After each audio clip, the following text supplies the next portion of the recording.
Hello అందరికీ. అరటికాయ తాలింపు ఈజీగా ఎలా చేసుకోవాలో చూద్దామా. ఇది చాలా టేస్టీగా కూడా ఉంటుంది. మనం దీంట్లో ఎటువంటి మసాలాలు కానీ వేయలేదు. అరటికాయని కడిగి దాని పీల్ తీసుకొని ఇలా రౌండ్ రౌండ్ పీసెస్గా కట్ చేసుకోండి. ఈ పీసెస్ని ఫస్ట్ సాల్ట్ వాటర్లో 5 మినిట్స్ నానబెట్టాలి. ఆ తర్వాత వాటర్లో నుంచి అరటికాయ పీసుల్ని వాటర్ లేకుండా సపరేట్గా తీసుకోండి. అది తేమ ఆరిన తర్వాత ఒక ప్యాన్ పెట్టి దాంట్లో తగినంత ఆయిల్ వేసి, ఆయిల్ వేడెక్కాక ఈ శనగపప్పు కొంచెం వేసాను. శనగపప్పు తర్వాత ఆవాలు 1/2 స్పూను, తర్వాత ఉల్లిపాయలు, చిన్న చిన్న ఉల్లిపాయ ముక్కలు,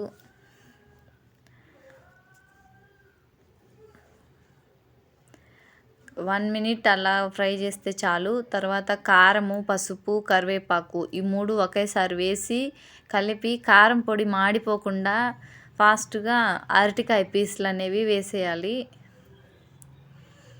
అంతే. ఇలా ప్రతి ముక్కకి కారపొడి అంతా బాగా టచ్ అయ్యి కలర్ మారే వరకు కలబెట్టండి. ఆ తర్వాత లిడ్ క్లోజ్ చేసి పెట్టండి. తర్వాత 2 మినిట్స్ తర్వాత ఒకసారి కలపండి, కింద మాడిపోకుండా ఉంటుంది. అలా 2 టైమ్స్ కలిపితే చాలు. మళ్ళీ క్లోజ్ చేసి పెట్టండి. మళ్ళీ 5 మినిట్స్ తర్వాత ఒకసారి చూడండి అరటికాయ పీసులు బాగా ఉడికిపోలేదా అనేసి ఒకసారి చెక్ చేసి గ్యాస్ ఆఫ్ చేసుకోండి. అంతే, చాలా ఈజీగా అయిపోతుంది అండ్ టేస్టీగా ఉంటుంది. Thanks for watching.